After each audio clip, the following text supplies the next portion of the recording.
Ô, turma, ó, eu não vou olhar pra cá, eu vou olhar pra cá, que é lá no YouTube, tá? Então, pra quem tiver no Instagram, eu vou olhar torto. Aí vão lá pro YouTube, clica aqui no link, lá vocês vão ver os slides, vão ver tudo, certo? Flávia, obrigado primeiramente pelo convite. A gente tá falando sobre inflamação, que é um assunto que você domina muito, acho que é uma das melhores pessoas que eu podia ter chamado para fazer essa live aqui comigo. E primeiramente eu queria te agradecer também por você ser uma das responsáveis por isso tá acontecendo hoje.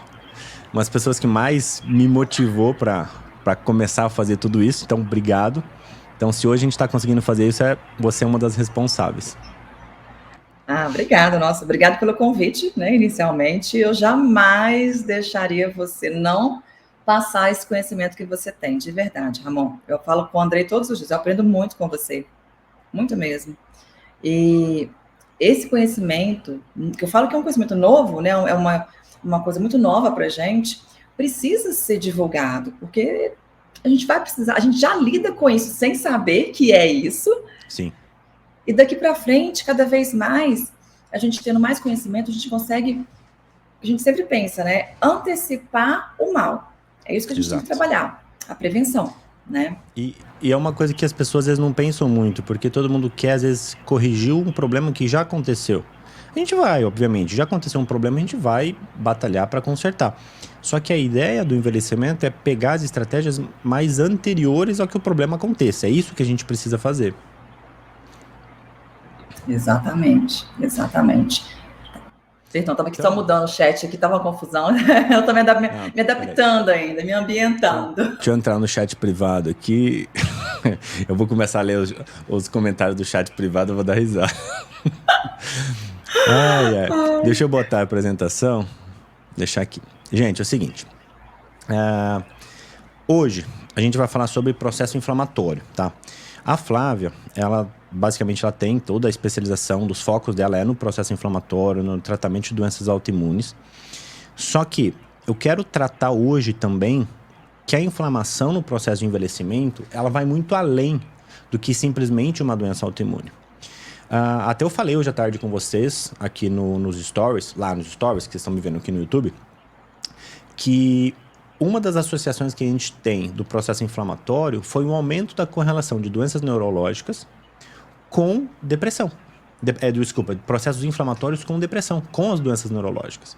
Então, pensar nessa questão do envolvimento da inflamação vai muito além.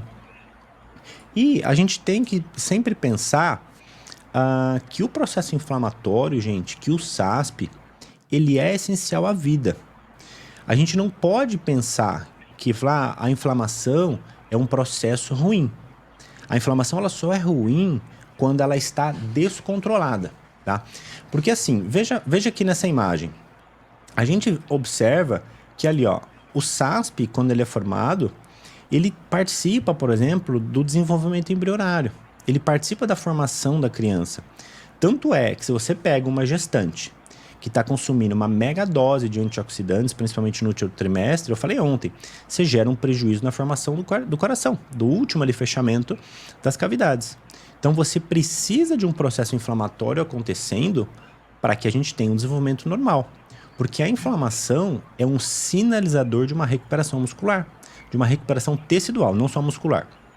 Então, a gente tem que pensar nisso para que a gente não faça uma supressão muito abusiva, que a gente não pegue umas estratégias anti-inflamatórias super aumentadas, falar assim, quanto mais eu anti-inflamo, vamos falar assim, melhor. Não é assim que funciona, tá?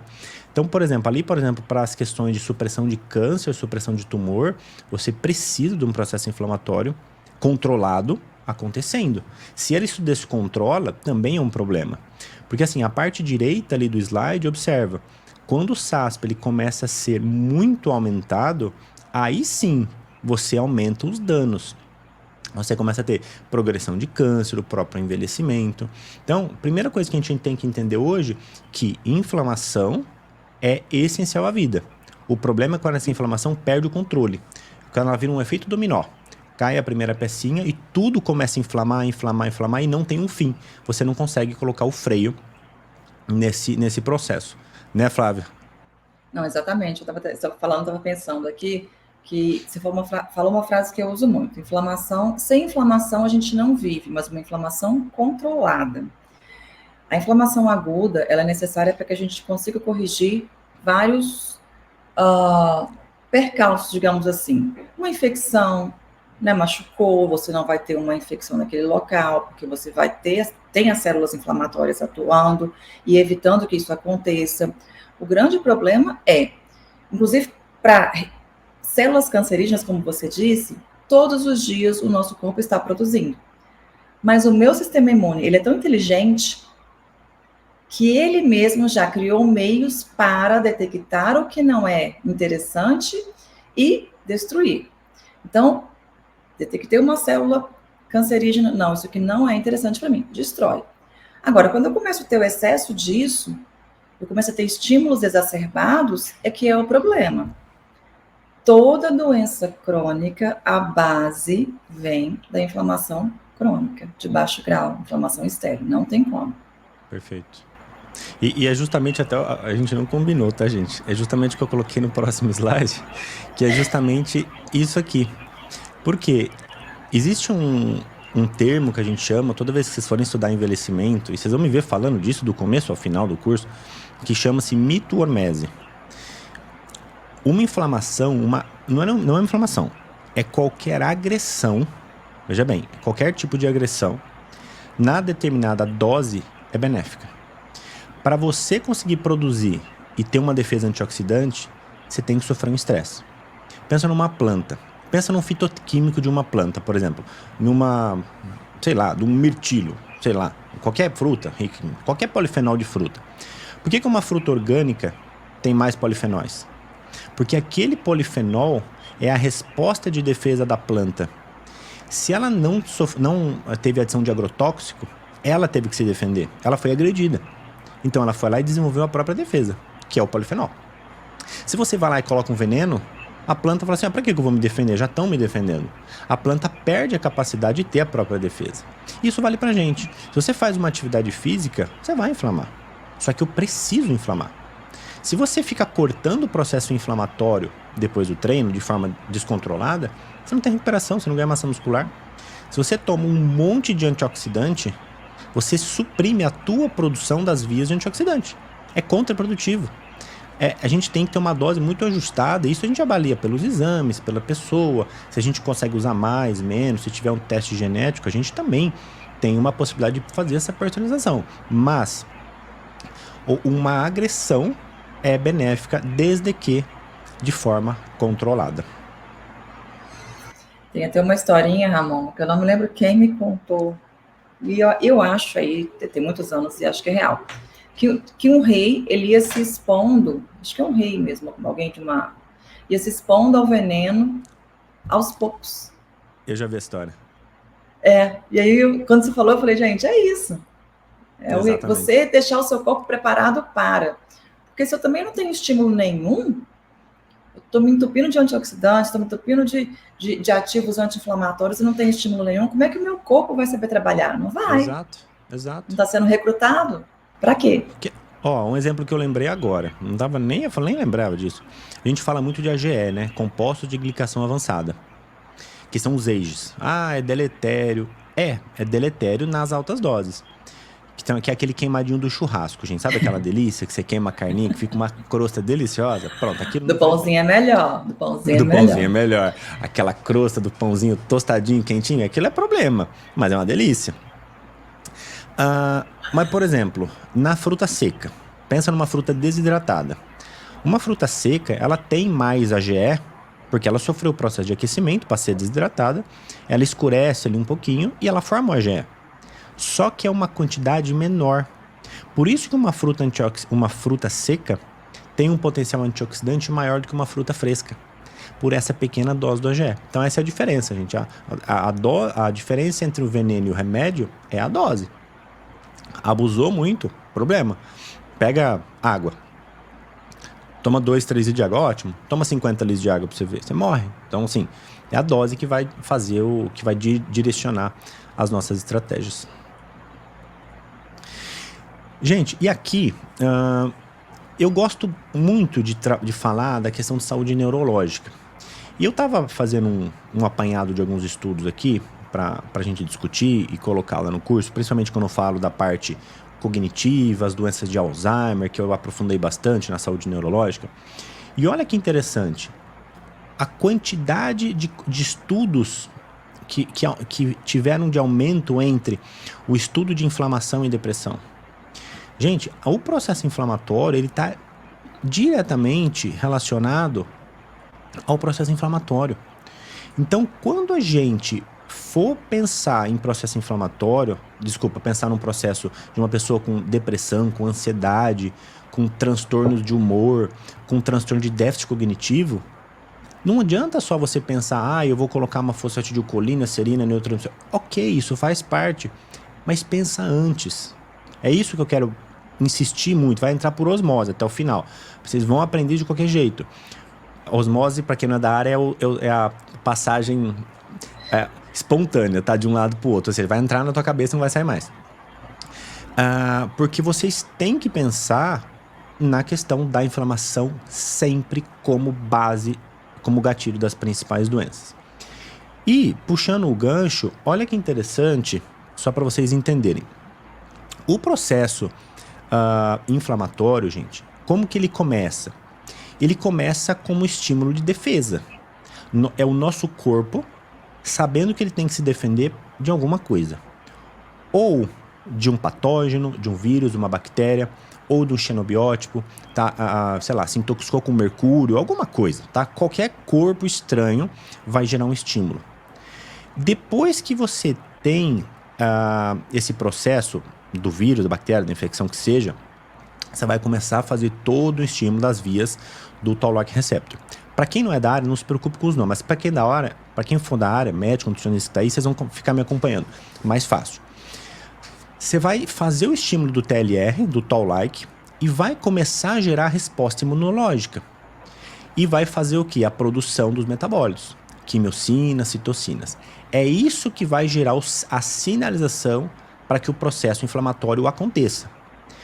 Aí, quando você produz essas quimiocinas, essas citocinas inflamatórias, isso cai na corrente sanguínea e vai para onde? Vai para a medula. Chegando na medula, essa quimiocina fala assim, medula, vamos produzir mais células de defesa? Vamos estimular mais a nossa via de resposta? Você começa a ter um aumento da tua resposta. Aí, esse aumento, quando não controlado, que é o problema, é a inflamação que a gente está falando, é a não controlada, tá, gente? Isso vai aonde, principalmente? Sistema nervoso central. Então, você começa a gerar sinalizações no sistema nervoso central, além de todos os tecidos. Então, por isso que a gente fala que a inflamação aumenta risco de doença cerebral, neurodegeneração, doenças cardiovasculares, degenerações articulares. Então, eu comecei a ter um aumento da minha artrite, uma degeneração de artrose. Será que não é um processo inflamatório descontrolado que já vem de longo prazo? Apareceu com 50 anos, né, Flávio? Às vezes não vem com 50 anos, já tem isso desde os 20. Só que a bomba estourou lá na frente.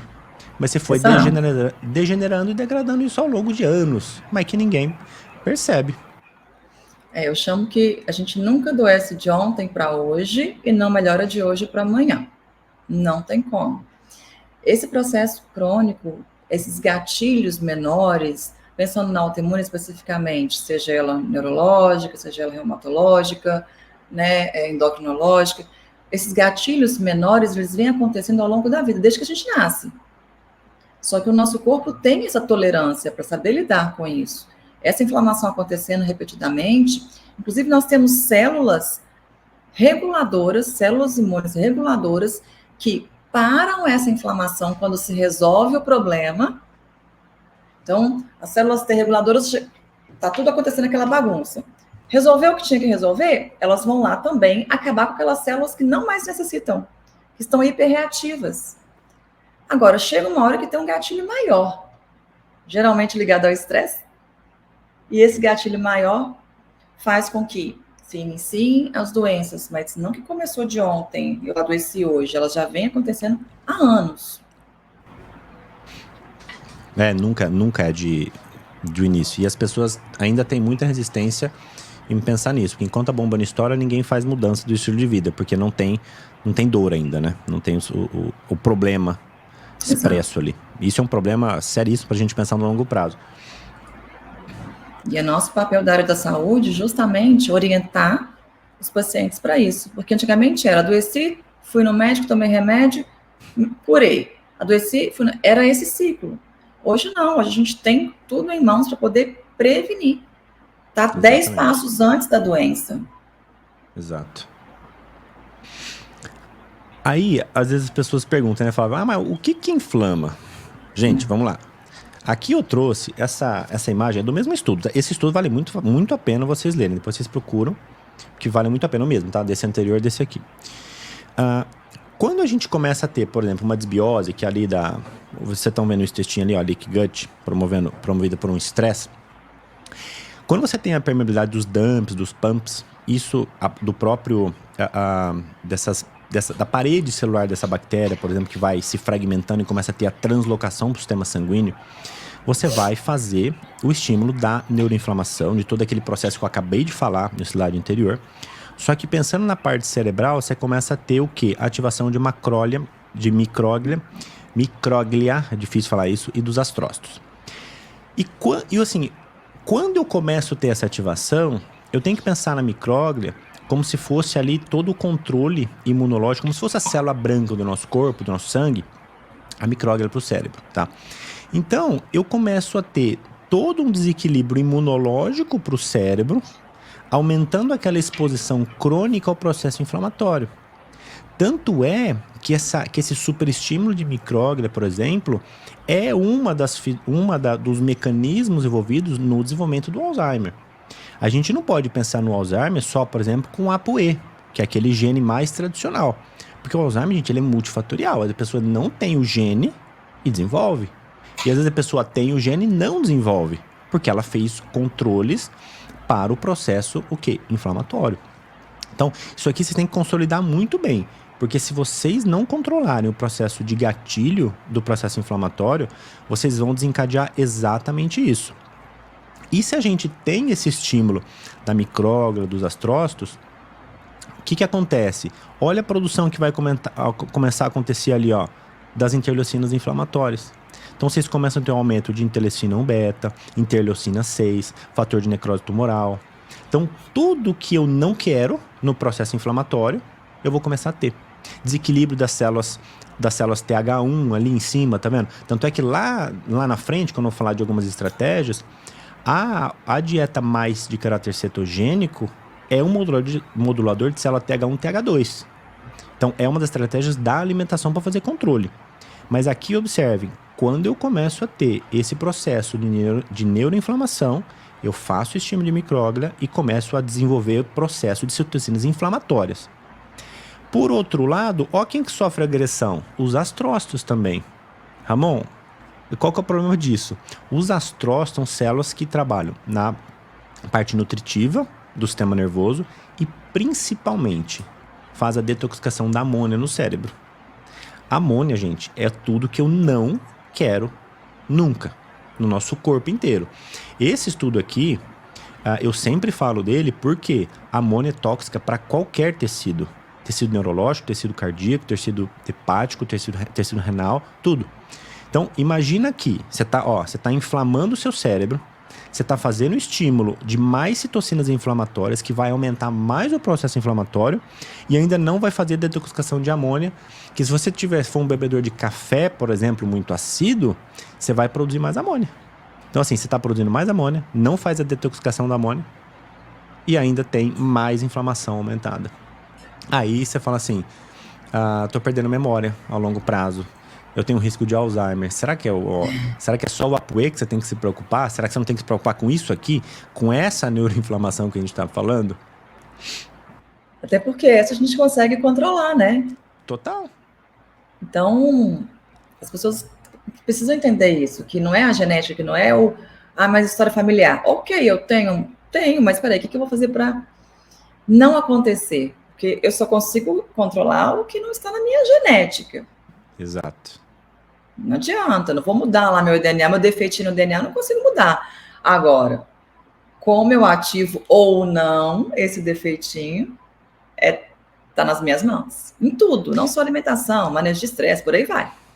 Você sabe o que eu falei ontem, né? Porque às vezes as pessoas me falam assim. Eu posto, às vezes, sempre quase todo dia eu posto de manhã, quem me segue, que eu posto o monitor de sono do relógio. E eu posto lá. Aí volta e meia tem alguém que me manda assim: ah, mas você não tem filho em casa, é pequeno. Enfim. Tem sempre alguém que fala alguma coisa assim. Eu falo assim, gente, se você não consegue lidar com algo, você não consegue mesmo, você ignora aquilo, faz quando der, mas pensa no resto. Você vai o que? Eu não vou fazer nenhuma outra estratégia só porque eu não consigo dormir? Dormir é importante? É. Só que se for assim, gente, vocês vão querer antes feito do que perfeito. Alguma coisa vocês têm que fazer. Mas a maioria eu sei que às vezes não faz por preguiça. Não faz porque não quer. Igual beber. Vocês querem ficar bebendo todo final de semana, é só um pouquinho. Não é, gente. Vai ter problema, vai ter prejuízo. Mas quanto de prejuízo? Não sei quem é você, não sei qual é o teu metabolismo para álcool. Mas se eu comparar você com você mesmo, você tem mais malefício bebendo do que não bebendo. Isso é indiscutível. Aí, a gente vai começar a pensar na questão dessa bagunça que esse aumento das citocinas inflamatórias vão gerar. Porque assim, até então eu tô falando que você tá aumentando as citocinas inflamatórias. Ok. Qual que é a consequência disso no longo prazo? Esse estudo avaliou principalmente desordens psiquiátricas, só que ele lista as consequências também de forma mais ampla. Então, por exemplo, você tem ali, que ele cita lá em cima, senescência prematura. A senescência acelerada de forma precoce, envelhecimento precoce. As células, elas começam a ter uma perda da capacidade de exercer a função dela. Então, o lisossomo, que era para fazer a limpeza celular, já não faz. Uma célula do rim, por exemplo, que está ali trabalhando na função de filtragem, talvez ela comece a perder um pouquinho dessa função. O fígado começa a ter uma perda da síntese das enzimas antioxidantes, glutationa, todas elas, basicamente. E algumas células começam a ter, por exemplo, o comportamento zumbi. E a gente até tem hoje ativos senolíticos, que eu falo na aula de amanhã, mas deixa eu só dar uma adiantada. Poucos ativos senolíticos têm uma ação na célula zumbi. O Terracem, por exemplo, que é um ativo recentemente novo, tem uma ação muito direta na célula zumbi. Então, a célula zumbi, ela tá ali atrapalhando tudo. Pensa no filme zumbi, gente. É a mesma coisa. Tá ali, não tá fazendo nada, só tá atrapalhando a vida de quem quer progredir. Então, quando eu começo a ter toda essa alteração, eu começo a ter uma célula ineficiente, que está mais inflamada, e ela acumula mais SASP dentro dela. E se ela começa a acumular mais SASP dentro dela, ela se torna mais problemática, mais inflamatória, mais tudo de ruim, tudo que eu não quero. Então, esse mecanismo é um loop. Ele começa e não para mais. Por isso que é difícil, às vezes, tratar uma inflamação que já está muito aumentada. E quando isso começa a ir para frente, que a gente não controla, vai acompanhando, tá tudo escritinho ali, tá? Só vou falando dos principais. Eu começo a ter as consequências mais aprofundadas do estímulo de NF-κ-beta. Eu começo a ter a ativação do que a gente chama do inflamassoma, que é todo aquele complexo multiproteico que trabalha, que está relacionado ali com as vias das caspases, que faz a regulação imunológica. Então, o desequilíbrio que eu tenho é muito grande. E como consequência final dessa inflamação que começou lá atrás, é o quê? Encurtamento de telômero. E se o telômero está encurtando, você está envelhecendo mais rápido. Então, veja, ontem eu falei do encurtamento de telômero. Hoje eu já estou desdobrando para que a gente chegue no encurtamento. Porque é com base nessa linha de raciocínio, entendendo os mecanismos, que a gente vai traçar o que? A estratégia, tanto da alimentação, quanto da suplementação, e principalmente da individualização daquela pessoa. Porque tem pessoa que está mais inflamada, tem pessoa que tem menos, tem pessoa que tem uma autoimune, tem gente que não tem autoimune, mas todo mundo está envelhecendo. Infelizmente, estamos envelhecendo a cada minuto, né? E não tem jeito, não tem como parar, né? E antes essa célula que a gente fica pensando que às vezes é só uma célula, né, um conjunto de células, mas como você disse, são zumbis. Então elas vão, entre aspas, contaminando outras células ao redor, e aí você não consegue mais ter uma célula mesmo que deve fazer o que ela tem que fazer, ela não faz mais, ela não consegue mais exercer a sua função básica. Mas ela também não morre, ela fica ali, trazendo mais inflamação, trazendo mais inflamação. Exato. E aí o ciclo fica no lugar errado, né? E quanto mais longe, mais difícil, né, Flávia, pra gente controlar. Porque é tão inflamado que, nossa, pra controlar é muito mais difícil. Sim. Tem hora que você olha e você fala assim, por onde eu começo? Por onde eu começo, é verdade. É verdade. Deixa eu só avisar. Ô, turma do Instagram, ó, vão lá pro YouTube. Vocês estão lá, os slides estão tudo lá. Aqui no link do meu perfil, clica aqui no link do meu perfil que tem o link direto da live. Porque vocês estão tudo aqui e não estão lá. E lá estão os slides, eu tô mostrando tudo. Então vai lá. Clica aqui no link do meu perfil. Pode sair dessa live do secretário. Fecha isso aqui, ó. Fecha e vai lá pro YouTube, tá? Vocês vão ver tudo. Eu esqueci de avisar logo no começo. Aí, eu falo muito aí, tô parecendo mineiro, Flávio. Ah, gente, uai. Esses dias você postou que você foi comer um pão de queijo e falou assim, uai, gente, mas tava fechado. Eu falei, nossa, isso foi mineirice mesmo. Foi em 3 lugares tentando achar um pão de queijo, um absurdo, não achei nenhum pão de queijo. Fiz jejum de 24 horas sem querer. Nossa, eu adoro pão de queijo, meu Deus do céu. Gente, aí é o seguinte, quando eu tô pensando nesse processo inflamatório, eu falei que a parte do intestino pode aumentar, só que olha que interessante isso aqui. Esse estudo fala da inflamação crônica com N outras patologias e outras consequências do que gera esse processo inflamatório. Então olha ali, gente, antes de eu pensar em fazer suplementação, olha a primeira engrenagem, tudo que está envolvido no processo da questão da inflamação. Infecções, a questão de atividade física, a obesidade. Gente, obesidade, eu tenho um estudo, coloquei logo adiante, deve estar uns 4 slides para frente, que correlaciona o processo inflamatório cerebral com a redução do tamanho do cérebro no longo prazo. Então, assim, um idoso que foi obeso por muito tempo ou que está obeso tem um cérebro menor do que quem não é obeso. Então, assim, a obesidade, gente, ela tem que ser tratada o mais rapidamente possível, tá? Desbiose, a dieta, a questão do estresse. E olha ali, ó, de novo, gente, disruptura de sono, desincronização de ciclo circadiano. Isso sempre vai aparecer e as pessoas insistem em não dormir. A Flávia é uma pessoa que obedece isso muito bem, Flávia. Porque às vezes eu mando mensagem pra Flávia, 8h30, ela não responde mais. Aí eu falei, ih, já hibernou. Aí eu só espero a resposta dela no dia seguinte, 6 horas da manhã. Aí eu só vejo a hora que eu acordo, umas 7 também. Tô mentindo, Flávia? Não, não está. Sim, tem uma coisa que eu faço questão, é prioridade para mim, é sono. Não consigo viver, meu dia seguinte não é nada, eu não sou ninguém se eu não tenho um sono de qualidade. Nossa, mas faz total diferença. Total. Total. E questões, gente, como a própria intoxicação, tá? Xenobióticos, uma coisa que ninguém às vezes lembra, que até teve até uma grande amiga minha que uma vez falou que eu nunca tinha associado pessoas que moram perto de posto de gasolina. Intoxicação por benzeno. Benzeno é volátil por causa da gasolina. Então, você tem essa exposição mais crônica. Então, assim, perto eu falo, às vezes, em frente ao posto, do lado. Então, assim, você tem um contato um pouco... Ou frentistas, por exemplo, que trabalham ali expostos 24 horas em posto de gasolina, vai ter uma intoxicação, talvez, assim. Intoxicação, eu acho pesado o termo, mas um contato muito maior com benzeno, por exemplo. E, como uma consequência dessa primeira engrenagem, você começa a ter... E eu preciso pôr o óculos, que eu não estou enxergando mais nada. Olha o SASP aqui. Você começa a ter um aumento, por exemplo, de resistência à insulina, de doenças cardiovasculares, de câncer, depressão. Olha a depressão ali, ó. Aqui, ó. Vocês estão vendo meu mouse, né? Aqui, ó. Não sei se aparece o mouse. Não aparece, não. As doenças autoimunes. Então, veja. A doença autoimune, gente, é uma dos dentinhos da engrenagem. Isso é uma coisinha, uma coisa que está ali envolvida, mas tem muita outra coisa.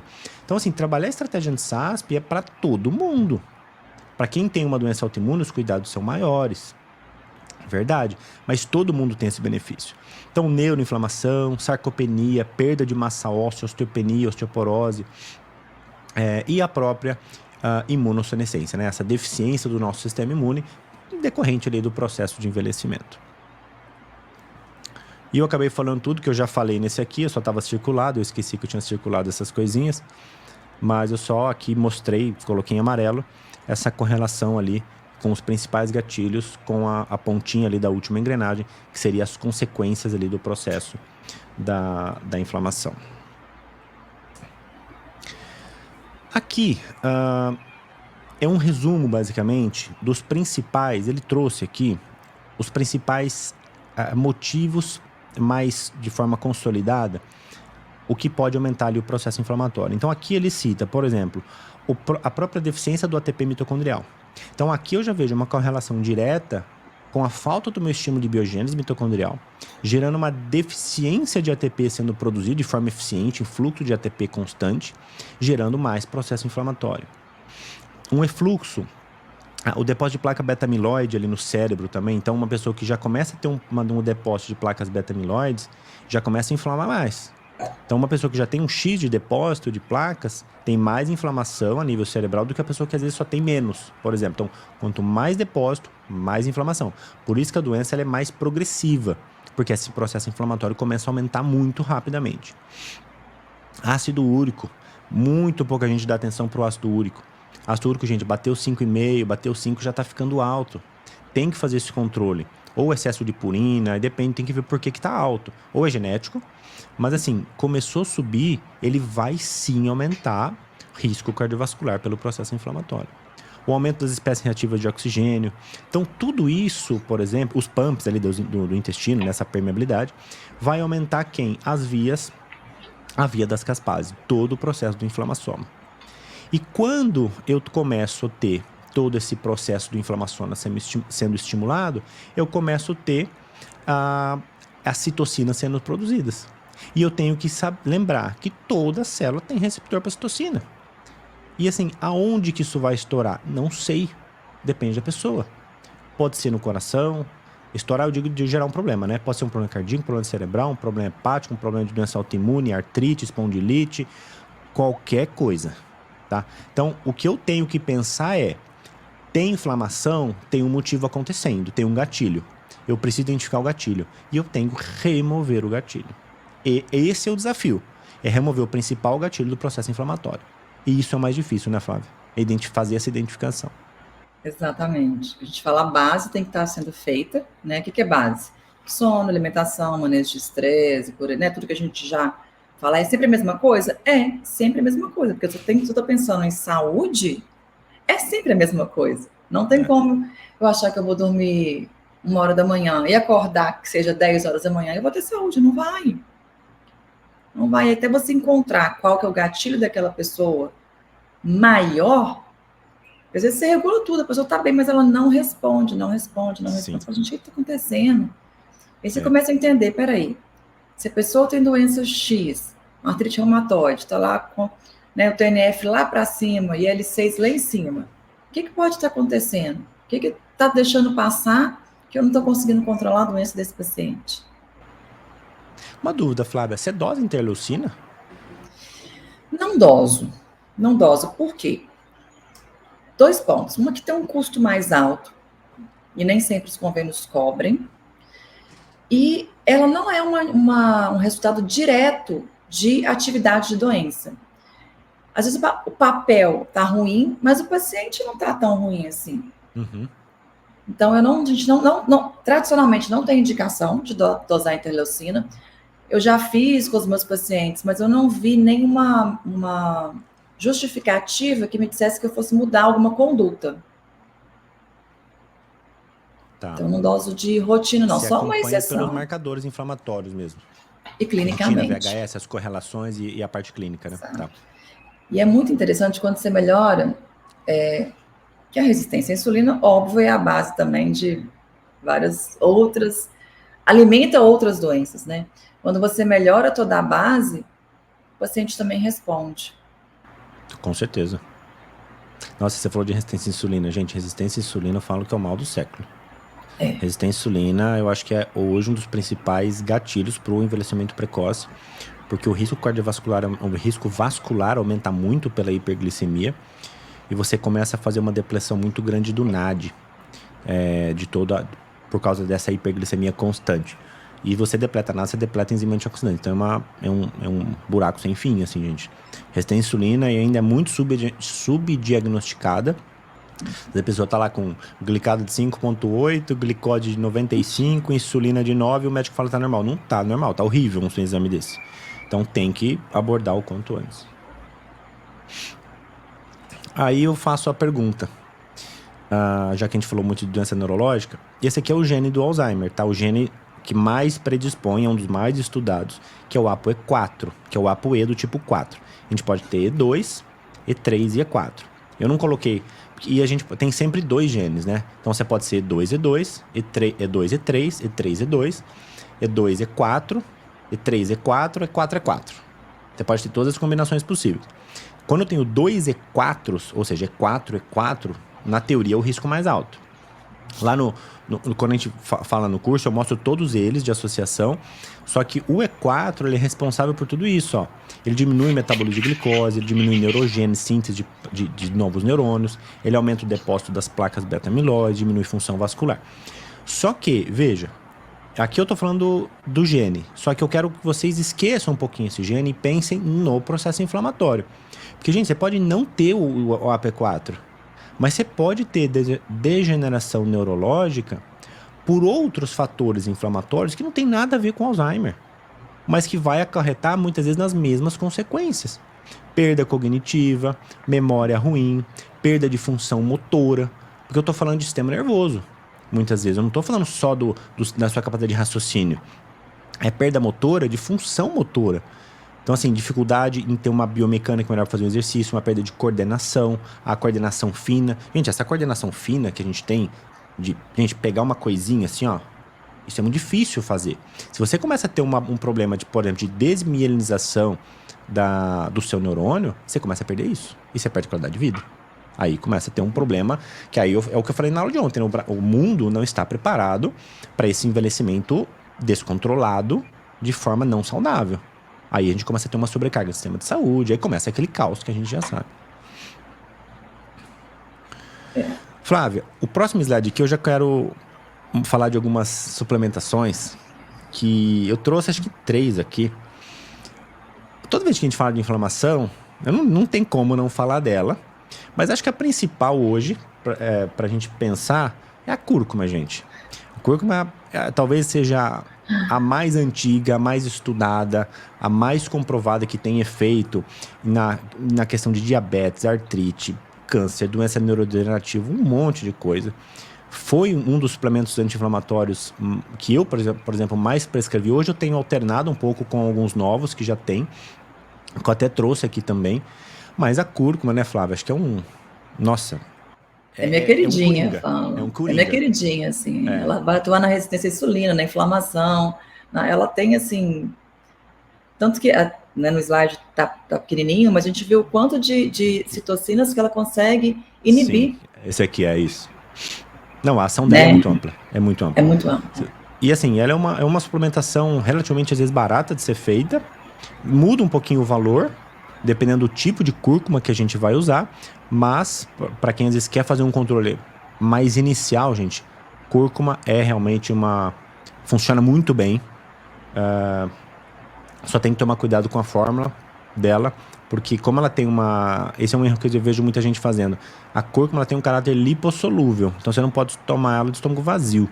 Então você tem que colocar ela junto com uma refeição, associar com uma pimentinha preta, para aumentar bem essa biodisponibilidade, tá? Então aqui a gente vê, por exemplo, a cúrcuma atuando nas citocinas, nas principais ali, que é a leucina 1, 2, 6, 12, TNF-alfa. Ela reduz, ela atua ali na questão da enzima supraoxidase, diminui a cascata inflamatória em COX, por isso que ela tem uma ação muito, muito boa na questão da dor. Então, às vezes, paciente que está com dor de artrite, por exemplo, dores de processo imunológico, isso pode ser bastante eficiente e ela é muito usada na questão das modulações intestinais também. E na dor... Ela atua... Não, porque eu ia falar que ela atua nas duas, do ácido araquidônico, nas duas vias principais ali, né? Na COX e na LOX. Exato. Então, é uma coisa que dá pra gente usar, assim, sem dó. Uma cúrcuma de qualidade, claro, porque a absorção dela é muito ruim, né? E a biodisponibilidade, consequentemente, também. Então, mas ela atua ali, ó, pensando em artrite, pensando em reumatoide, pensando em todo o processo inflamatório, na osteoartrite, na esclerose sistêmica, todo o processo inflamatório. Ela é maravilhosa, maravilhosa. O único cuidado, gente, vocês têm que ter é se alguém usar algum anticoagulante, tipo xarel. Usar o xarel tem um problema, né, Flávio? Xarel é um anticoagulante ali, tem um monte de contraindicação, porque os cumarinos, geralmente eles vão fazer interferência com os anticoagulantes, tá? Do tipo xarel, então tem que tomar um certo cuidado ali na prescrição. E aqui, esse estudo mostra, por exemplo, que a cúrcuma tem um efeito semelhante ao ibuprofeno, por exemplo, para a questão de dor de osteoartrite. A Flávia que mandou esse artigo aqui. Esse artigo é bem legal porque ele fala de várias ervas. De o quê? Esse artigo fala de várias ervas brasileiras que a gente usa normalmente. Sim. Ele é bem legal. Também quem quiser pegar, tirar uma foto, ler depois, vale a pena. Esse aqui vale. E, gente, esse aqui eu gosto muito, mas muito mesmo, principalmente para as questões intestinais, que é a Boswellia serrata, que ela tem uma atuação bem grande ali na LOX, TNF-alfa, e participa da parte do controle do NF-kappa-beta. Então, a Boswellia, só tem que tomar cuidado com a padronização dela, tá? Que ela, geralmente você tem que pedir ali, ó, ácidos boswellicos, que tá ali, a KBA, que tá escrito ali, ó. Ela tem que ter uma padronização boa, pelo menos ali em 10% de ácido AKBA, para a gente ter ali um efeito um pouquinho mais expressivo. Você pode falar dose, Flávio? Ou não? Acho que sim. Eu não posso. Geralmente você não pode? Meu conselho é assim, ele fica ali, ó, ele é ferrenho, sabe? Porque assim, dose por ser fito, não dá, acho que não vai poder falar também, porque o CRN pega muito nisso. Mas no curso, que aí a aula, aí tem as doses lá, tá, gente? É que aqui a dose dos fitos realmente não dá pra falar. Dá vontade, mas não pode. Porque manda quem pode, obedece quem tem juízo. Ainda mais que o povo prescreve tudo errado. E aqui, gente, ainda falando na Boswellia, eu queria chamar uma atenção, porque às vezes a gente fala assim... qual que eu vou usar o quê? Eu vou usar cúrcuma, eu vou usar Boswellia, vou usar Chronic. A gente tem que pensar o seguinte, que quem está chamando um processo inflamatório são as citocinas, tá? Então, por exemplo, se o meu alvo for lá, por exemplo, imagina que tem uma doença autoimune e o meu problema seja ali fator de necrose tumoral. O infliximab, é infliximab que chama, né? Fala infliximab, né? Infliximab, sim. Infliximab. Ele vai ter uma ação diretamente ali no fator de necrose tumoral. Se eu quiser usar, por exemplo, um controle maior de NF-kappa-beta, eu posso pensar na curcumina. Se eu quiser pensar, por exemplo, nas vias da ciclooxigenase, que seria basicamente uma ação que o anti-inflamatório não esteroidal fazia, ali eu já posso pensar, por exemplo, no extrato de gengibre, por exemplo, tem um efeito maravilhoso para essa modulação. E na lipoxigenase, a Boswellia, que a gente está mostrando ali agora, atua nas duas. Que, por exemplo, por que eu falo tanto às vezes da Boswellia para a questão intestinal? Porque um dos mecanismos da lipoxigenase é onde, por exemplo, a sulfasalazina, que é um medicamento que é usado, atua lá para quem tem retrocolite ulcerativa, por exemplo. Então, a Boswellia para as questões intestinais, doença de Crohn, retrocolite, é um ativo muito interessante para fazer essa modulação do processo inflamatório do intestino. Pode usar para um monte de coisa, pode usar para artrite, não tem problema. Só que nas questões de intestino, focando nisso, a gente pode ter um direcionamento, olhar para a Boswellia com um pouco mais de carinho para ela, tá? Então é esse o raciocínio que eu quero que a gente tenha na hora de realmente fazer uma prescrição individual, considerando quem está ali na nossa frente e qual inflamação a gente está tratando. Eu costumo dizer que às vezes a mesma doença se comporta diferente em pessoas diferentes. Então, quando você começa a pensar, né, ter esse raciocínio, de onde começou, qual via que está sendo ativada, qual citocina está sendo ativada, está sendo ali, e aí você vai pensando, você começa a enxugar muito sua prescrição e você começa a ter um efeito muito melhor para o paciente. É aquela pessoa que consegue quase sempre acertar de primeira, assim, né? Exatamente. Aí, não, ainda é dele. Aí, gente, se a gente quiser ir um pouquinho além, vamos melhorar um pouquinho. A cúrcuma, qual que é o problema dela? Baixa solubilidade nos fluidos corporais e ela é metabolizada muito rapidamente. Então, assim, como que a gente contorna isso? Eu estou descartando o uso da cúrcuma como tempero, como uma forma de extrato de cúrcuma? Não, porque é uma forma barata, eficiente. Eu não gosto do gosto, sinceramente, para usar na comida. Tem gente que gosta, tudo bem, aí vai de gosto. Eu não coloco cúrcuma na comida porque eu não gosto, eu tomo a cápsula, tá?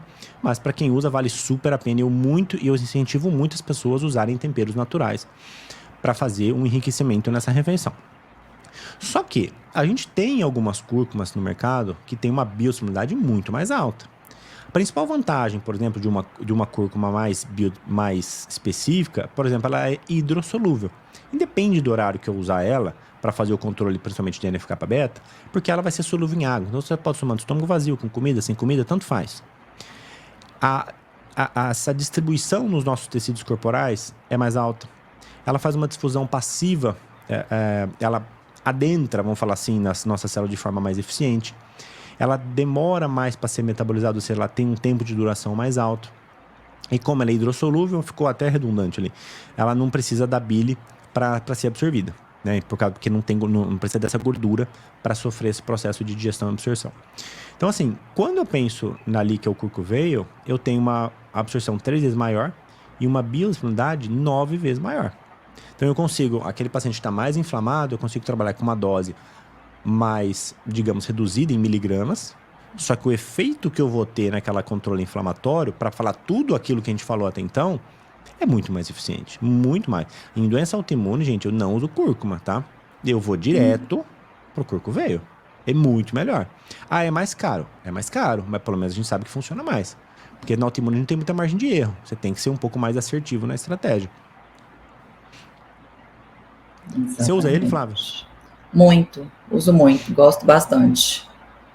Acho que quase todos os meus pacientes, em algum momento, vai tomar curcuveio. Eu oscilo muito curcuveio com Chronic. Eu vou falar do Chronic aqui já também, eu adoro o Chronic. Eu oscilo, porque eles entram na classe do xenomórfico de gatilhos inflamatórios. Então tem gente que responde melhor ao Chronic, tem gente que responde melhor ao curcuveio, aí não adianta, aí a pessoa vai ter a resposta dela, tá? Não tem como a gente ter uma bola de cristal. Aqui é só a mesma coisa, tá, gente? Falando do Chronic, que melhora o processo inflamatório e dor articular. Nem vou me apegar muito a isso. Ficou essa animação aqui. Não era nem para estar aqui. Aqui é um resuminho de tudo, onde que a cúrcuma que ela pode atuar. O que a cúrcuma faz, o curcuveio faz, gente. A diferença é que ele é mais eficiente por causa da biodisponibilidade, tá? Aí a gente vem pro próximo, que é um que eu particularmente gosto muito, que é o Chronic. Não sei se vocês conhecem essa plantinha aqui do lado, essa vermelhinha. Deveriam conhecer, porque a gente é brasileiro, que é o urucum, tá? Então, assim, o Chronic, ele é um composto, não vou arriscar falar esse nome científico dele, não.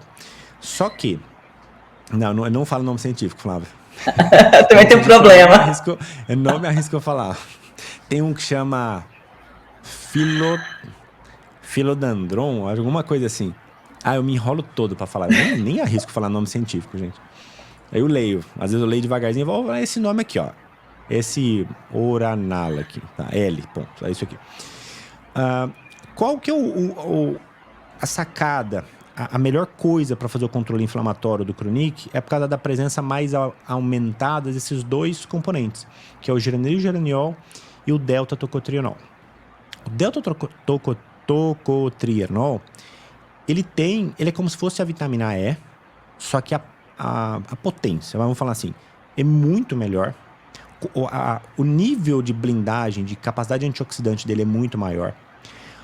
A capacidade anti-inflamatória dele é maior. O nível de osteoproteção é mais efetivo. Ele promove síntese de colágeno tipo 1 e tipo 3, então pensando nas questões estéticas de pele, de síntese de matriz de colágeno, é melhor. E ele tem um efeito muito importante também no estímulo do crescimento ósseo. Por isso que ele é muito usado onde? Osteopenia, osteoporose, mulheres em menopausa. Por causa desse estímulo. Já o geranil-geraniol, esse aqui para mim dele é fantástico, já vale o uso. Que é fazer o estímulo da síntese da coenzima Q10. Logo ali na frente vai ter a via. Quero mostrar isso para você. Não vou nem aprofundar muito agora. Ele faz a recuperação mitocondrial também por... Ai, tá mostrando essa coisinha aqui. A recuperação mitocondrial por causa do estímulo da coenzima. Lembra? A coenzima, eu falei ontem, protege a membrana mitocondrial e participa do fluxo de energia, mas ele é um antioxidante. Tem ação anti-inflamatória e estimula a recuperação muscular porque ele estimula miócito, tá? Por isso que ele é usado tanto na prevenção de lesão. Aí, eu gosto dele por causa disso aqui, ó. Para quem conhece, para quem for da área de saúde, eu até vou pedir, gente, vocês que estão aí no YouTube, coloca aqui nos comentários só para eu saber quem é da área da saúde. Médico, nutricionista, fisioterapeuta, ou se for leigo, fala assim, sou leigo. Só para eu saber que não é da área da saúde, tá? Porque às vezes eu vou sendo técnico, eu preciso saber quem tá aqui para eu direcionar às vezes um pouquinho o tipo de linguagem que eu uso. E para saber se vocês estão entendendo. E já me fala aqui também se vocês estão entendendo, porque quando ninguém fala nada, eu não sei se não tá entendendo nada ou se tá entendendo tudo. Vou ficar de olho aqui. Tem farmacêutico. Que legal. Só é da área da saúde. Eu imagino que vai ter muita gente da área da saúde aqui. Odonto, que bacana, gente. Que legal. Ellen Santos. Eu acho que Ellen Santos não é um nome estranho. Eu acho que é lá do Instagram. Eu acho que deve ser lá no Instagram. Enfermeira. Eu gravo, às vezes, alguns nomes. Quer dizer, eu tento responder caixinha. O direct. O pessoal me manda, eu tento responder. Às vezes, eu pego 30 minutinhos e respondo todo mundo, assim. Olha lá, tem médico, enfermeira, farmacêutico. Nossa, tem bastante diversidade aqui da área da saúde. Que legal. Isso é muito legal, né? Nossa, muito legal. Gosto. Ó, tem leigos também. Leiga. Olha lá, Ellen Santos confirmou. Sabia que era. Aí, gente, por que eu gosto muito do Chronic? Você tá ouvindo, Flávio? Porque ficou mudo aqui. Não tô. Tô tranquilo? Tá me ouvindo? Agora voltou. Voltou? Agora voltou. Ótimo. Não sei se acabou a pilha aqui. Acho que acabou a pilha do meu. Aí, por que eu gosto muito dessa... do Chronic? Por causa disso aqui, ó. Repara a via ali em cima. Acetil-CoA, HMG-CoA-redutase. Vocês conhecem essa via, que é a via da produção de colesterol. O Chronic, gente, ele participa ali também da inibição do HMG-CoA-redutase. Então, assim, ele também vai gerar um efeito da modulação do colesterol. Só que, esse é o diferencial dele. Enquanto qualquer estatina, vamos pensar no fitoterápico, como que chama? O Monascos, purpúreos, o Bergavite, tudo isso pode gerar um efeito também na redução da síntese de coenzima Q10. O geranil-geraniol, ele é uma molécula tão pequena, tão altamente, de altíssima permeabilidade. Aí é o seguinte, então ali você tem a via do HMG-CoA-redutase, só que o geranil-geraniol, ele é tão pequenininho, ele é tão permeável, que ele vai adentrar as membranas mitocondriais e fazer a própria síntese de coenzima Q10. Então, assim, eu arrisco a dizer para vocês que, dependendo do caso, se for um caso de uma fadiga mitocondrial muito intensa, nós podemos sim, muitas vezes, até eliminar o uso da coenzima Q10 para usar somente o Chronic, tá? Eu faço isso sempre? Não faço. Mas uma pessoa que já está muito bem equilibrada, metabolicamente falando, às vezes até para a gente enxugar um pouquinho a estratégia, não tem necessidade nenhuma de ficar usando um monte de ativo, coenzima, Cava-Q10, ubiquinol, PQQ, tudo aquilo. Então a gente pode aproveitar do mecanismo de ação desse ativo para que a gente consiga ter um efeito melhor nessa questão. Então o Chronic, ele tem um efeito muito grande, gente, nessa questão do estímulo mitocondrial, na saúde óssea para as mulheres, principalmente, e no estímulo anti-inflamatório. Em dor, artrite, espondilite, precisa controlar a dor. Tem até uma paciente minha que está aqui, que está usando agora. Gente, o Chronic, dose mais alta, tá? Aí tem que ser na casa ali dos 1000, tá? Então aqui eu deixei para vocês, aqui eu posso colocar porque é a dose que tá lá que o próprio fabricante fala, tá? Então aí a prescrição é feita individualmente. Então as doses variam de 300 até 500 de modulação e de 750 a 1000, dependendo ali do caso que a gente precisa fazer como estratégia. Você E usa, ele Flávio? realmente uso muito ele é muito bom, associado né? também com MSM, Chronique Sim. MSM. Nossa, assim, é fantástico, fantástico. Não, às vezes para dor, às vezes eu vejo, por exemplo, em 30 dias, por exemplo, nossa, uma redução já de dor muito expressiva. Muito, muito expressiva. Sim. Aí, gente, pra gente ficar falando só de Chronique, eu deixei aqui alguns estudos para quem tiver o interesse. No curso eu vou detalhar mais deles, do uso, mostro como é que usa, mostro as doses, mostro as associações. Chronique com PQQ, Chronique com Terracem, Chronique com Silício. Aí eu vou bolando dependendo da estratégia. Eu mostro de forma individual lá. Aqui, para quem quiser, tô deixando alguns artigos principais do uso do Chronique, já de alguns efeitos que ele tem em artrite reumatoide, da neuroproteção, por exemplo, por causa dos tocotrienóis, do Delta, né, que é bem mais potente. Gente, o Delta é muito raro, tá? Se eu não me engano, só tem 2 plantas no mundo que tem o tipo Delta. É urucum e uma outra, eu não vou me lembrar qual é agora. E uma coisa que ninguém lembra é a apigenina, que tem um efeito muito interessante na modulação de alguns genes relacionados à obesidade, porque eu preciso perder peso, gente. A gente tem que fazer o controle da obesidade para fazer o controle inflamatório. Então, assim, o que eu vou pensar para ofertar a apigenina como forma de fazer um complemento na alimentação? Gente, é usar aipo, salsinha, camomila, própolis, cacau. Coloque isso na rotina. Por que vocês acham que eu boto... Quem me vê sabe, né, gente? Eu boto cacau pra caramba nas coisas. Às vezes eu pego um leite... Eu não tomo leite, né? Não me dá dor de cabeça. Então eu pego um leite vegetal, eu boto cacau em pó. Às vezes eu pego meu super coffee da manhã, coloco cacau. Tem efeito de estímulo vascular, vasodilatação, estímulo de dióxido de nitrito, tem vários efeitos.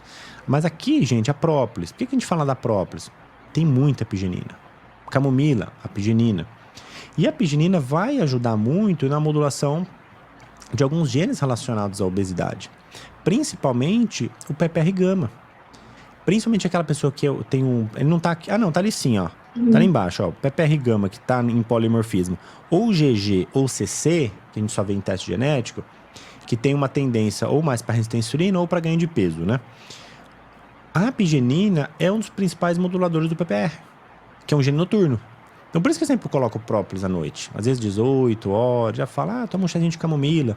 Já começa a preparar para o sono, já vai fazendo uma modulaçãozinha nesse gene que pode aumentar ganho de peso, por exemplo. Aí, se a pessoa tem já o gene da obesidade, do FTO, que é o principal gene relacionado ao ganho de peso e é um dos mais estudados, aí eu falo que a bomba começa a ser criada, né? Que aí você começa a ter uma somatização de fatores genéticos que podem aumentar N tipos de risco. E aqui eu trouxe aquele estudo sobre o ganho de peso, por isso que eu insisto tanto na modulação do peso, que esse estudo mostra justamente o aumento da gordura, tanto visceral quanto subcutânea, na redução do tamanho do cérebro a longo prazo. Então, você está pensando assim, eu tenho o gene do ApoE. Tem gente, às vezes, Flávio, que eu não tô lendo teste genético, a pessoa nem quer saber. Às vezes fala assim, não quero saber se eu tenho risco do Alzheimer. E não quer, eu não falo. Se ela fala, eu não falo mesmo. Aí eu vejo que tem lá, coloca estratégias específicas. Mas eu falo, gente, ter o ApoE4 é um dos fatores. Se você tem, a gente vai trabalhar para aquilo, vai estimular a síntese de novos neurônios, vai aumentar a dose de DHA, vai fazer estímulo com o zinco, adequar o zinco, né? Não é superdose, porque o zinco participa disso também. Só que se você estiver acima do peso, o cérebro vai ter redução de tamanho. Aí não tem o que fazer. Então, assim, a perda de peso ainda é a estratégia mais primária para o controle inflamatório, junto com o sono. Então, não tem jeito, gente. Aqui, infelizmente, tem coisa que a gente apresenta fato, né, Flávio? Não tem o que fazer, tem que perder peso e acabou. Aí eu tô aqui imaginando... Eu tô acima do peso e tô bem. Não tá, gente. Não tá. Isso não existe. Às vezes você tá bem agora, a bomba não estourou ainda, mas uma hora ela estoura. Exatamente. Eu tô imaginando você falando, né? Aí junta a obesidade com o consumo de álcool em excesso, um sono de má qualidade, e aí você vai somando coisas para poder... Você vai chegar a sua hora, infelizmente não tem jeito. Mas meus exames estão ótimos. Até quando? Porque para você pensar em exame laboratorial alterar, é aquela ponta ali do iceberg. Que tem por baixo, que já está acontecendo ali há anos, não tem como. Exatamente. Não adianta. Isso aqui, controle de peso é... E assim, gente, não ganhe peso, porque para perder é mais difícil. Aqui eu trouxe só algumas relações, por exemplo, com outros genes que poderiam aumentar a parte inflamatória. A gente falou muito das interleucinas. A pessoa ainda pode ter um gene que aumenta os níveis de TNF-alfa e interleucina 6. Aí começa a ficar problema, né? E esse aqui é um gene, gente, que ele é muito agravado para aquelas pessoas que aumentam muito o consumo de gordura saturada. Porque o aumento de gordura saturada lá no intestino já vai aumentar o estímulo de TLR4, que é o Toll-like receptor tipo 4. Então você já vai desenvolver uma cascata de inflamação por esse abuso de gordura saturada. Ainda mais porque a pessoa vai fazer consumo de gordura saturada, aquela estratégia mais cetogênica, rica em gordura saturada, que está errado. Vai comer linguiça, vai comer manteiga, bacon à vontade, que está errado. Isso não é não é dieta cetogênica, tá? Isso é uma dieta da gordura e da proteína que as pessoas fazem. Então, tomar muito cuidado com esse gene aqui, porque a gente já falou todo o processo inflamatório. Se ainda tem essa predisposição aumentada para esse gene aqui, aí começa a virar realmente uma bola de neve muito difícil. Aí eu só citei ali embaixo, outros genes de associação que poderiam agravar ainda mais o processo inflamatório, tá? Principalmente ali, gente, TCF7L2 aumentando a resistência à insulina. Se você tem resistência à insulina aumentada com interleucina 6 alta, é uma bomba relógio. Aí, isso aqui eu considero um problema muito grande. Quando eu vejo lá, teste genético, perfil inflamatório piorzinho, nível polimorfismo para resistência à insulina, e no exame eu já vejo que aquela glicada começou a bater em 5,5, eu já tomo uma estratégia muito com prioridade quase máxima a fazer esse controle. Senão, é difícil de controlar depois. Eu tenho um verdadeiro pavor de glicada, como você falou, começando a alterar. Mas assim, dá pânico. A primeira coisa que eu olho é assim, gente, não dá para fazer outra coisa até melhorar toda essa resistência à insulina. Não dá. Porque você fica dando murro em ponta de faca, não tem como. É possível. Você sabe que às vezes me perguntaram, Ramon, qual que é o primeiro exame que você olha? É hemoglobina glicada. É um dos primeiros que eu vou buscar. Eu também. Porque para mim é um preditor. Eu meio que eu já sei se está melhor ou pior só por ele. Exatamente, exatamente. Até nas doenças inflamatórias, nas doenças autoimunes, que tem tradicionalmente alguns marcadores, como VHS, PCR, mas não. Pelo que você falou, a primeira coisa que eu deixo lá na glicada, deixa eu entender a insulina desse paciente, deixa eu entender como é que está acontecendo tudo, para eu poder conseguir, depois, no final, lá, ver o que é menos, entre aspas, menos importante, né? Exato, exatamente. Aí agora eu queria desmistificar uma coisinha. Isso aqui o povo tudo briga comigo. Os pacientes já estão acostumados com isso aqui. Gente, eu quero... Para perder peso, todo mundo quer fazer jejum. Ok. Só que todo mundo faz jejum errado. Não é errado. Não é a forma melhor. Não é a melhor forma. Quando eu quero perder peso, eu tenho que fazer uma modulação de leptina e grelina. Aí quem faz essa produção ali, basicamente o intestino tem uma relação direta. Grelina e leptina, gente, para quem não é da área da saúde, é o equilíbrio de fome e saciedade. Grelina é o hormônio da fome e leptina é o hormônio da saciedade, tá? Quando você tem mais grelina, você está com fome, como você come, a leptina aumenta, a grelina cai e você equilibra a tua fome. A gente vê aqui como o café da manhã faz um aumento de controle de saciedade ao longo do dia inteiro. Como que eu prefiro que meus pacientes façam jejum? À noite. Eu quero que eles acordem, que eles façam um café da manhã, um bom café da manhã, obviamente. Não vai comer pão, essas coisas, vai comer um café da manhã legal. Só que eu tento dar uma prioridade para que eles façam o café da manhã, o jejum à noite. Eu tiro a janta.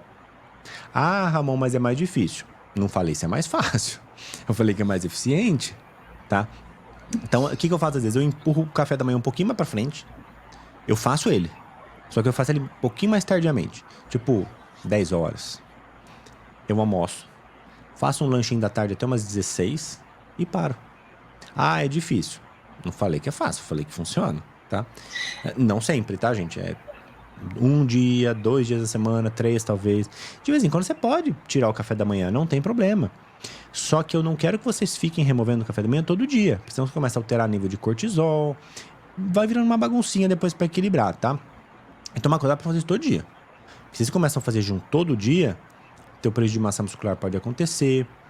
E às vezes as pessoas falam assim, mas eu vou comer de manhã, eu vou quebrar minha produção de corpos cetônicos.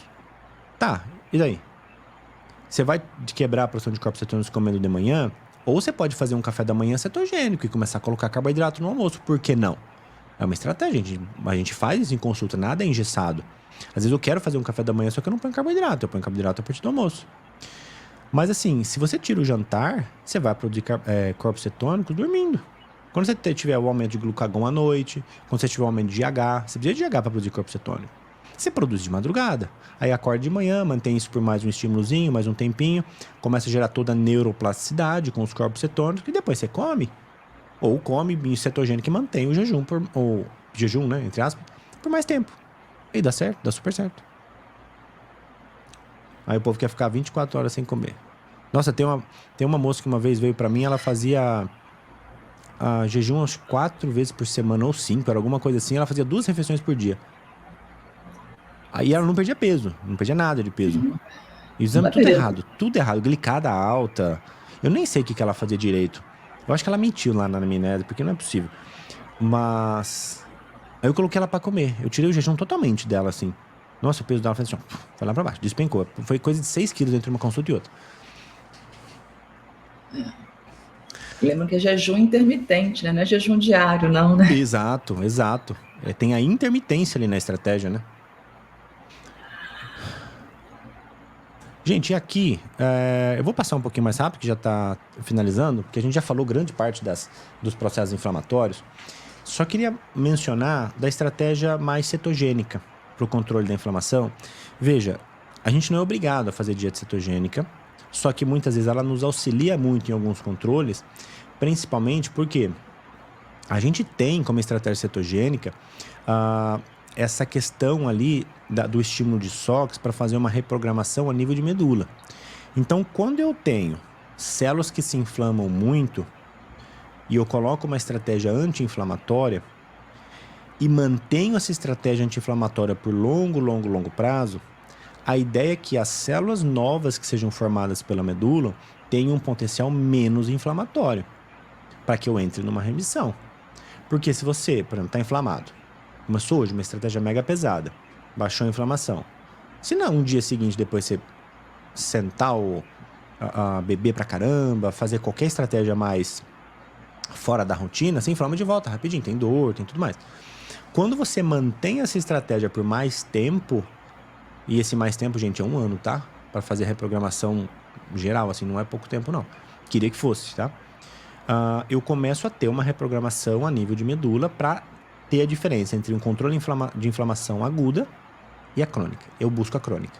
Suprimir esse processo inflamatório para quando você sair, às vezes, tomar um álcool a mais, comer alguma coisinha fora da rotina, você não desencadeia novamente esse processo inflamatório. Eu uso um termo que, assim, nem sei se é certo, mas como se fosse um washout do sistema imune. Isso demanda tempo, né? Então, a minha célula velhinha vai ensinar para a célula novinha que ela tem que atacar, porque ela aprendeu isso. E aí a novinha ensina para outra. Quando você vai reduzindo estímulos, gatilhos ao longo das semanas, meses, isso vai ficando um pouco mais esquecido, isso não vai sendo tão recrutado. Então a gente faz tipo uma limpeza mesmo, uma lavagem das células que não são muito reativas, né? Agora deu um...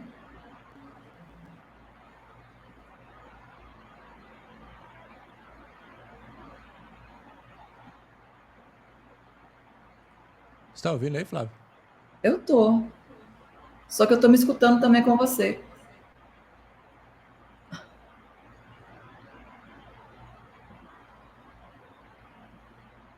Ramon? Tá me ouvindo? Tô, sim. Deixa eu baixar o... Pronto, Baixa um o pouquinho aqui, Instagram. não vou te escutar por enquanto, tá?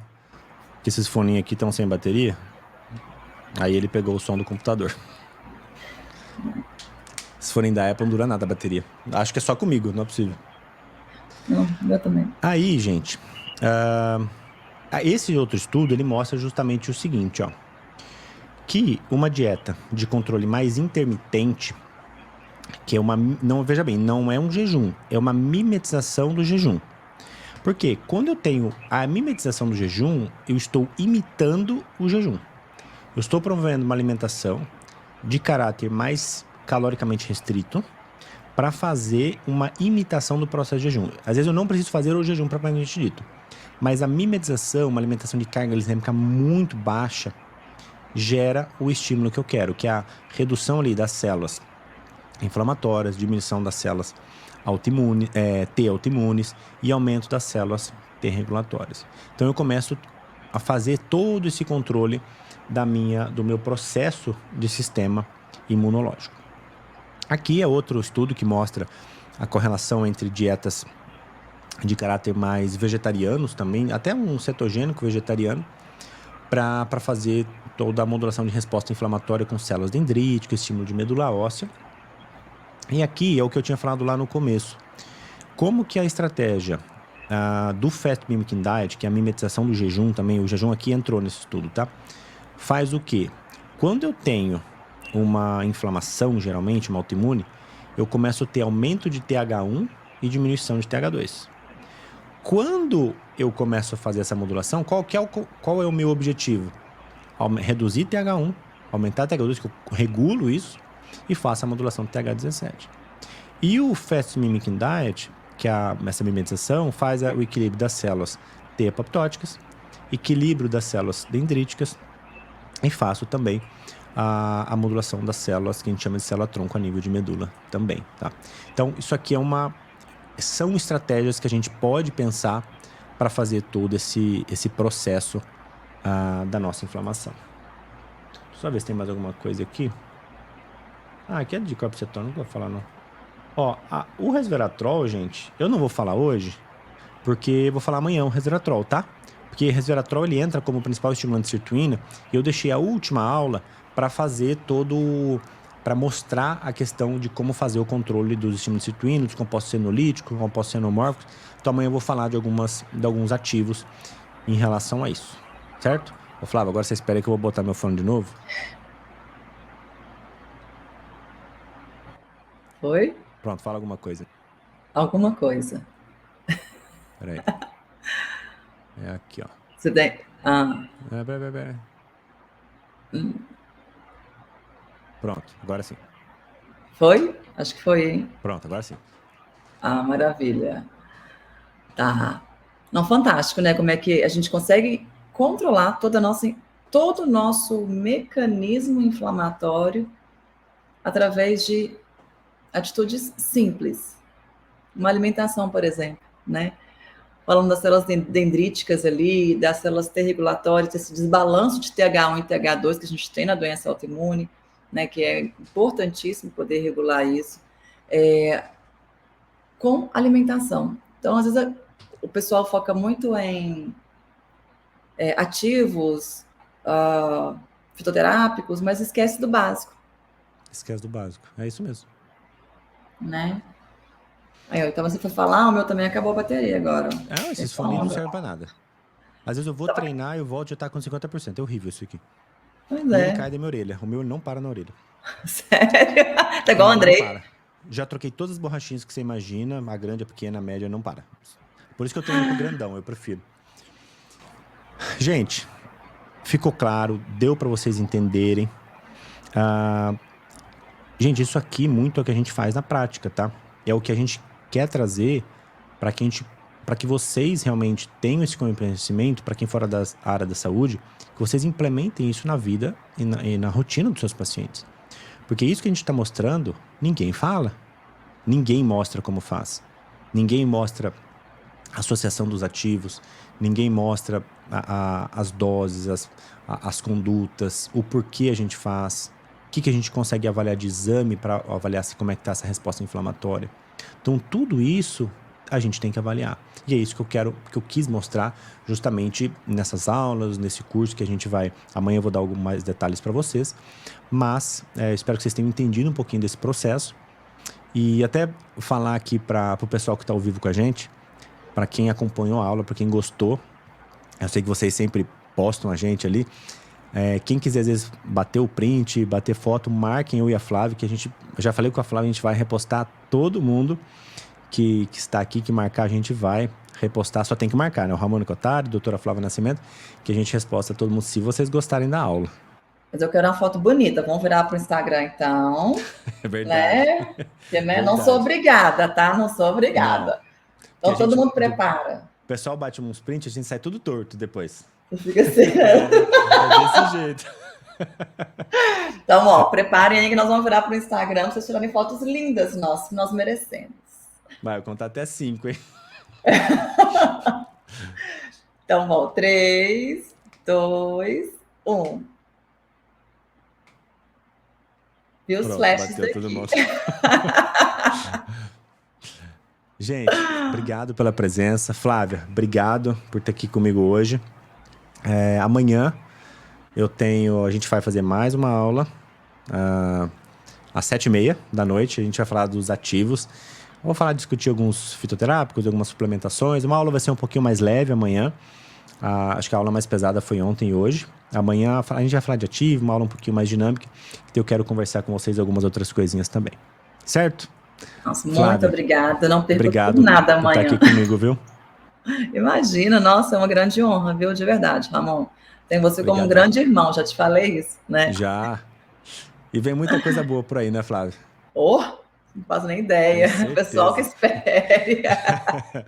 Vocês só aguardem que a gente vai mostrar algumas coisas para vocês muito em breve. Gente, obrigada. Gente, obrigado. Tudo de bom para vocês. Tchau, tchau.